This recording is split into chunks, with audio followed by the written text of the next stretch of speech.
Hey guys, it's Rush. Hope you're doing well. Welcome back to the channel. One of the things I didn't really explore back with season 1 of Street Fighter 6 was Ken's burnout pressure and something that enabled you to push people to the corner. And I've looked into this and I've found a technique, but the worst thing about this is Chris Matrix, who you may know from Marvel vs. Capcom 3, he literally DM'd me about this and said this is potentially a good burnout sequence to use.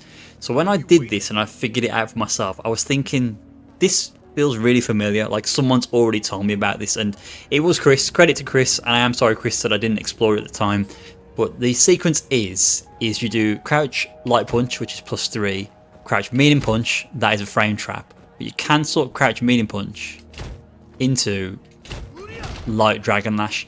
Now the light dragon lash is 0 on block, so the opponent should press a button there, they should press a light button, but for majority of the cast, if you trade with Ken's crouch light punch after that 0 situation, you will get a trade, but Ken can have advantage depending on the character in that scenario to then re-loop the pressure. So what I'm going to do now is I'll just do light dragon lash and I'll do a crouch jab. You see it trades, but can you see that I have advantage there? So I can loop the pressure again. So I would go for Ken's stand jab in that scenario because it will have more reach, but you can re-loop this scenario over and over again. So I did stand jab into light dragon lash.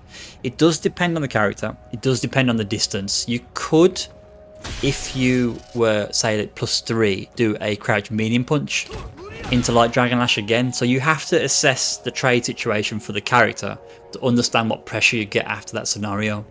If they mash between the crouch jab and the crouch medium punch, you'll get a combo from the crouch medium punch into light dragon lash, and you're +2, so again you can continue pressure.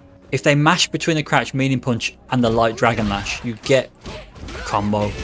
You can convert from that scenario into damage, big damage depending on your drive and your super meter. So you can literally just rinse this to push the opponent to the corner, which is pretty good. I mean, the opponent should challenge on the 0 after the light dragon lash is blocked. They can do a super through any of this pressure at some point, so you have to be waiting and ready for that scenario where they do the super as well. There is an option you can commit to during the trade situation. So if you know the opponent's going to press a 4-frame button on the 0 scenario after light dragon lash, you can do a light tattoo, and the light tattoo, even mid-screen, you can convert into stuff. So I think you get super art 2, but you have to be super quick to react to that scenario.